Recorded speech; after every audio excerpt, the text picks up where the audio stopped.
កូនរើត្រង់ព្រៀបខ្ទេចអស់បងប្អូនត្រង់ព្រៀបអានេះត្រង់ព្រៀបធ្វើ2 3ឆ្នាំហើយបងប្អូនដាក់មន់ខ្លះដាក់ព្រៀបខ្លះដល់បន្ទាប់មកយើងធ្វើពីកង់ប្រាក់គេហើយបាំងកណាត់បាំងស្បៃអីហ្នឹងហើយវាជាប់ទឹកជាប់អីទៅវាមានមេរោគចូលមេរោគអីហ្នឹងឥឡូវចាប់ដើមរុះវាកែឡើងវិញហើយយើងធ្វើសម្រាប់បោសសម្អាតម្ដងបងប្អូនអានេះដើមរុំខ្ញុំដាំនេះគ្រាន់ឲ្យទុនសាយស៊ីបងប្អូនហើយចំណែកត្រង់ព្រៀបយើងរៀបចំនៅខាងនេះវិញយើងលែងឲ្យដាក់ប៉ាណាប៉ាណៃហើយយើងបិទឲ្យវានៅ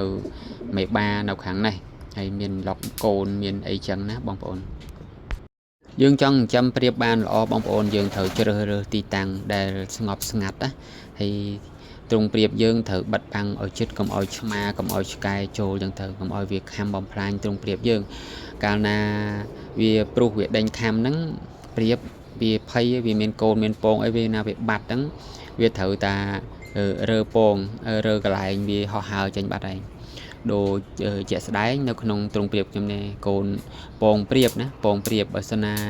វាពងហើយយើងយកពងព្រៀបនឹងចេញដែលมันបានដាក់ពងជាប់បងប្អូនអញ្ចឹងវាពងតែម្ដងនឹងហើយដល់ពេលវាចាប់ផ្ដើមពងសាក្រោយណាវាលែងពងនៅត្រង់លែងនៅកន្លែងសបុកនឹងទៀតហើយវានាំគ្នាទៅសបុកផ្សេងឯងបងប្អូនបើសិនណាយើងបើកត្រង់ណាប៉ុន្តែបើសិនណាវាយើងបិទត្រង់ទេ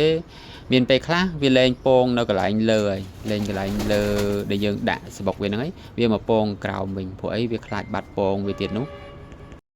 បងប្អូនរដូវកាលនេះមូសច្រើនណាបងប្អូនយើងត្រូវតែការពារមូសណាការពារមូសបងប្អូនធ្វើតាមដែលបងប្អូនច្នៃទៅមានដាក់សណាញ់គោដាក់មុងដាក់ម៉ាស៊ីនឆក់មូសមានអំពូលសូឡាដេញមូសអានឹងស្រេចតែបងប្អូនច្នៃទេធ្វើម៉េចកុំឲ្យតាមមូសចូលសម្រាប់តាមមេបាមេដែលមានរោមចិត្តហ្នឹងអានឹងវាអត់អីទេសម្រាប់តែកូនណាបងប្អូន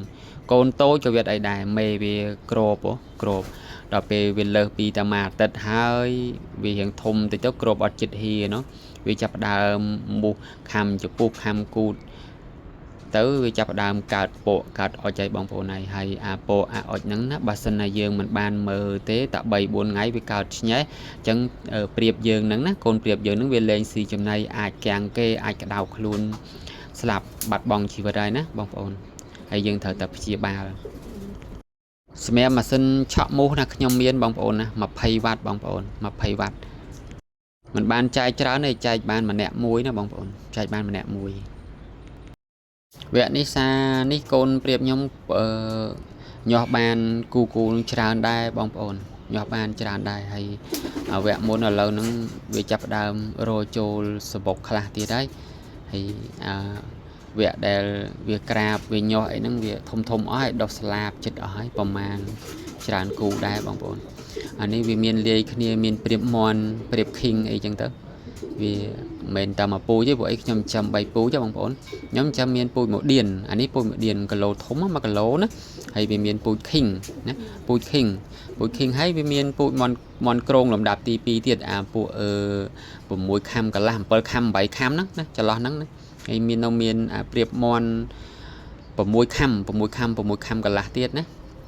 បងប្អូនអានេះមេខ្មៅណាមេខ្មៅឈ្មោលក៏ខ្មៅដែរប៉ុន្តែចម្លែកខ្ញុំឃើញកូនវាដូចជាចេញសហើយបងប្អូនវគ្គមុនសម្ដងហើយលើកនេះសទៀតដែរបាទនេះខ្មៅក៏ទុយបន្តិចនេះតែភិនភាគវាសដែរហ្នឹងបាទនោះសឹងសតទៅនោះបងប្អូនវារៀងធំអស់នេះកូនព្រាបបងប្អូនភ័យតែប៉ុណ្្នឹងណាវាលែងក្រាបហើយវាលែងក្រុងកូនវាដល់ពេលខ្លាចតែមូសខាំតែបើសិនណាមូសចូលច្រើនហ្នឹងតែមកយប់ហ្នឹងតែមកយប់ហ្នឹងបងប្អូនឲ្យព្រាតពេញគេពេញចំពោះពេញកកូតហ្នឹងព្យាបាលលែងតន់ហ្មងបងប្អូនឥឡូវវាដូចអត់អីទេឃើញអត់អីថ្ងៃនេះផ្ដោតលើការរើត្រង់បងប្អូនខ្ញុំនិយាយអំពីការរើត្រង់ពេលណាដែលយើងធ្វើយូរឆ្នាំទៅវាយូរឆ្នាំពេកទៅមានមេរោគមានអីតោងហ្នឹងយើងត្រូវទៅរស់អាចាស់ចោលមួយសាយើងត្រូវតែតឡើងត្រង់ថ្មីណាបងប្អូនបើមិនអញ្ចឹងទេអាចជំងឺនឹងវានៅតែឆ្លងអញ្ចឹងបងប្អូនអញ្ចឹងអរគុណជម្រាបលាណាចាំជួបវីដេអូក្រោយ